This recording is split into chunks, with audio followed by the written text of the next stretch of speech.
नमस्कार, खबरों की खबर में आपका स्वागत है। ऑपरेशन सिंदूर से प्रधानमंत्री मोदी ने ऐसा वार किया है पाकिस्तान के ऊपर कि सारी हेकड़ी इनकी निकल गई। कल तक इनकी सरकार, इनके रक्षा मंत्री ये दुनिया भर को न्यूक्लियर थ्रेट की धमकी दे रहे थे और आज भीगी बिल्ली बनकर एक अलग तरह का बयान दिया है। पूरी तरीके से पाकिस्तान सरेंडर हो गया है। इतना ही नहीं, अपने आप को इस्लाम के लिए लड़ने वाले मुजाहिद बताने वाले जैसे मोहम्मद का सरदार लोगों के सामने, टीवी के सामने रोता हुआ, गिड़गिड़ाता हुआ नजर आया और ये कहा कि अच्छा होता मैं भी मर जाता, क्योंकि उसके परिवार के 10 लोगों को हिंदुस्तान की मिसाइल ने 72 हुरों के पास भेज दिया।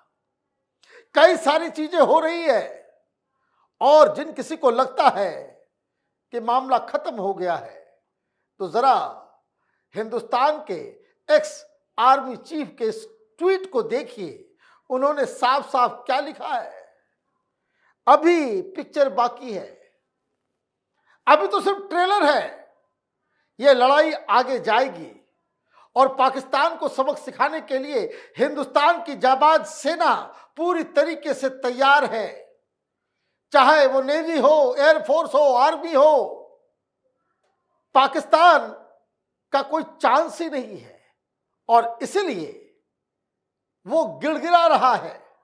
पाकिस्तान की सरकार की तरफ से किसी की हिम्मत नहीं पड़ रही और उसका एक विदेश मंत्री है, कोई तरार है, वो जिस तरह की बातें कर रहा है, पाकिस्तान के लोगों को यह समझा रहा है कि 5 फाइटर प्लेन जो है राफाल को मार गिराया गया।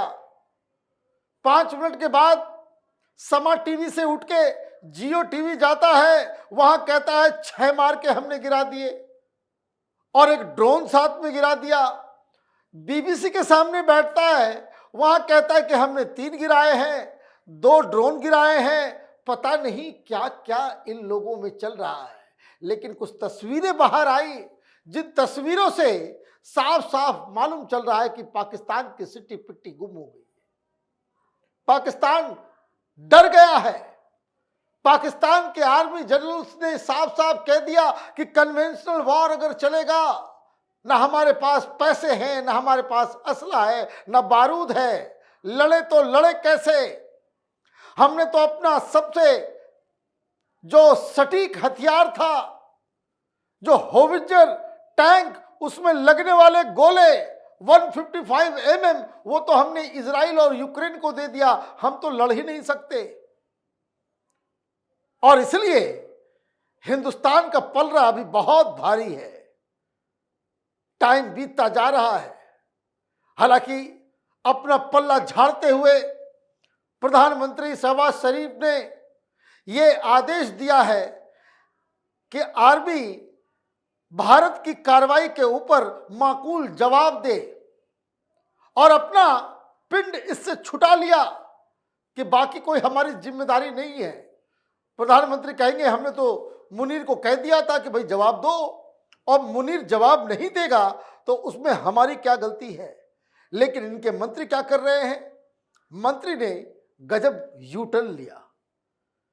इनसे 2 दिन पहले पूछा गया, उन्होंने कहा कि अगर हमारे एग्जिस्टेंशियल थ्रेट्स आते हैं, हमारे एग्जिस्टेंस के ऊपर सवाल खड़े हो जाते हैं और अगर इस तरह से युद्ध शुरू होता है तो हम सिर्फ हिंदुस्तान ही क्या, पूरी दुनिया को सबक सिखा देंगे। जो हिंदुस्तान के साथ खड़े हैं उनके ऊपर भी हम न्यूक्लियर बॉम्ब चला देंगे। इस तरह की बातें कर रहे थे। लेकिन आज क्या हुआ? एक डोज में ये मिनिस्टर ख्वाजा आसिफ इसकी बोलती बंद हो गई। Ready to wrap tension if India deescalates, Pakistan defence minister Khawaja Asif. ये खबर पूरी दुनिया में छप रही है। अब वो कह रहा है कि अब हिंदुस्तान जो है एस्केलेट ना करे, यहीं तक रह के चुप हो जाए, तो फिर हम लोग भी इस मामले को यहीं पे खत्म करते हैं। चलो भाई हटाओ, तुमने मार दिए, चला दिए, अब हमसे नहीं हो पाएगा। क्या खबर आई? Pakistan is ready to wrap up tension with India if new Delhi de-escalates the situation, Defense Minister Khwaja Asif said on Wednesday. His remarks came hours after India carried out a military strike on terror targets in Pakistan and Pakistan-occupied Kashmir. We have been saying all along in the last fortnight that we will never initiate anything hostile towards India. But if we are attacked, we will respond. If India backs down, we will definitely wrap up this tension, he said. अभी देखिए सुर बदल गए। अब ये कह रहे हैं कि मैं तो 15 दिन से यही कह रहा था कि भाई टेंशन मत क्रिएट करो, एस्केलेट मत करो, हम कोई हमला नहीं करेंगे। तो इंडिया ने तो कर दिया। अब आपके पास कैपेसिटी नहीं है लड़ने की, तो आप ज्ञान देने आए हो। कल तक तो न्यूक्लियर थ्रेट्स दे रहे थे, बच्चों को खिलौना समझ लिया। क्यों हिम्मत टूटी है? हिम्मत इसलिए टूटी कि जिस तरह के टारगेट्स चूज किए गए, हिजबुल मुजाहिदीन के हेडक्वार्टर को चूज किया गया, जैसे मोहम्मद के हेडक्वार्टर को चूज किया गया, लश्कर तोयबा जमात उद दावा के हेडक्वार्टर को चूज किया गया, और हम लोगों ने घुस के मारा और कोई टारगेट मिस भी नहीं हुआ। और अभी से कुछ देर पहले आपने देखा कि किस तरह भारत की सरकार ने एक प्रेस कॉन्फ्रेंस करके उसके सबूत भी दे दिए कि पाकिस्तान उसको डिनाई तक ना कर सके। मतलब हिंदुस्तान में भी जो विरोधी पार्टियां हैं, जो सबूत गाएंगे, उसके मुंह पे भी ताला लग गया। नहीं तो फिर यही कहानी कहते कि कुछ नहीं हुआ, कुछ पत्ते गिरे थे। ये कहानी अभी चल रही होती, सरकार से सवाल किया जा रहा होता, कांग्रेस पार्टी के द्वारा, समाजवादी पार्टी के द्वारा, तेजस्वी यादव के द्वारा, आम आदमी पार्टी के द्वारा।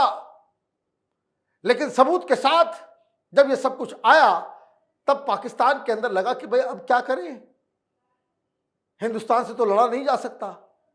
बड़ा मुल्क है, बड़ी आर्मी है, ज़्यादा बेहतर टेक्नोलॉजी है, ज़्यादा बेहतर लोग हैं, और हिंदुस्तान की एक ईमानदार सेना है। हमारे यहाँ तो सब चोर डकैत जो है बैठे हुए हैं जनरल बन के।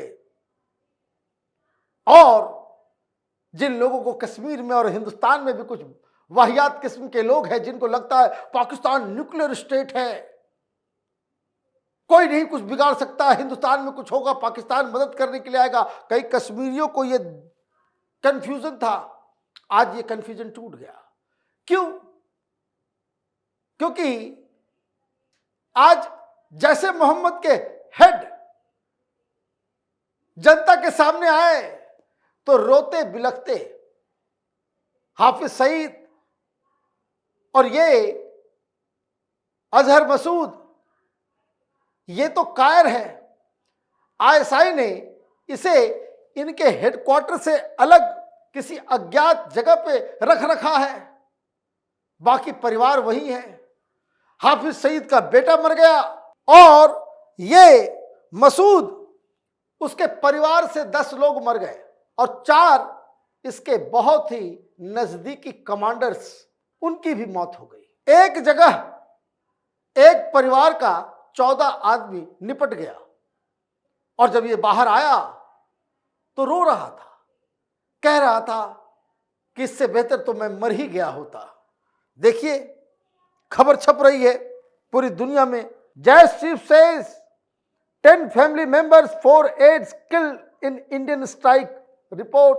जैसे Mohammed chief Masood Azhar said that 10 members of his family and 4 aides were killed in Operation Sindoor, which was India's response to the Pahalgam massacre, wherein Pakistan-backed terrorists killed 26 people, mostly tourists. तो जो आर्मी वाले हैं, सरकार में हैं, उनकी तो हालत खराब हो ही गई। ये इस्लाम का परचम लहराने वाले योद्धा मुजाहिदीन, ये कायरों की तरह अब रो रहा है। मामला यहीं खत्म नहीं होगा। नरवणे साहब ने बड़ी अच्छी बात कही है, अभी तो फिल्म बाकी है, अभी तो सिर्फ तुमने ट्रेलर देखा है। और इसका आभास कहां से हो रहा है? वो हो रहा है कि अभी अभी अमेरिका ने एक चिट्ठी जारी की है, security alert US mission to Pakistan. Pakistan के अंदर जो यूएस एम्बेसी है उन्होंने एक आदेश पारित किया है। We are aware of reports of military strikes by India into Pakistan. This remains an evolving situation and we are closely monitoring developments. US citizens are reminded of the do not travel advisory for areas in the vicinity of the India-Pakistan border and the line of control due to terrorism and the potential for armed conflict. And the US Department of State's reconsidered travel advisory for Pakistan generally. We are also aware that airspace has been closed and many flights have been cancelled. अपने नागरिकों को कह दिया पाकिस्तान की तरफ आने की आवश्यकता नहीं है। यहाँ अभी बहुत फिल्म बाकी है, अभी यहाँ बहुत कुछ होने जा रहा है। इसलिए तमाम अमेरिकी सिटीजन्स को कहा गया है कि आप घर पे ही आराम करें, पाकिस्तान की तरफ नहीं आए। और अगर जो लोग पाकिस्तान में हैं वो एलओसी की तरफ, बॉर्डर की तरफ, इस तरह की जगहों पे नहीं जाएं, क्योंकि यहाँ मामला थोड़ा संगीन बन रहा है। इस तरह की एडवाइजरी का मतलब साफ है कि हिंदुस्तान बैकआउट नहीं करेगा। ये कल तक वो देश जो उपदेश दे रहे थे कि थोड़ा टोन डाउन किया जाए, चीजों को एस्केलेट नहीं होने दिया जाए, थोड़ा लो प्रोफाइल रखें, बयान थोड़ा कंट्रोल में दें, ये सारी बातें अपनी जगह पे।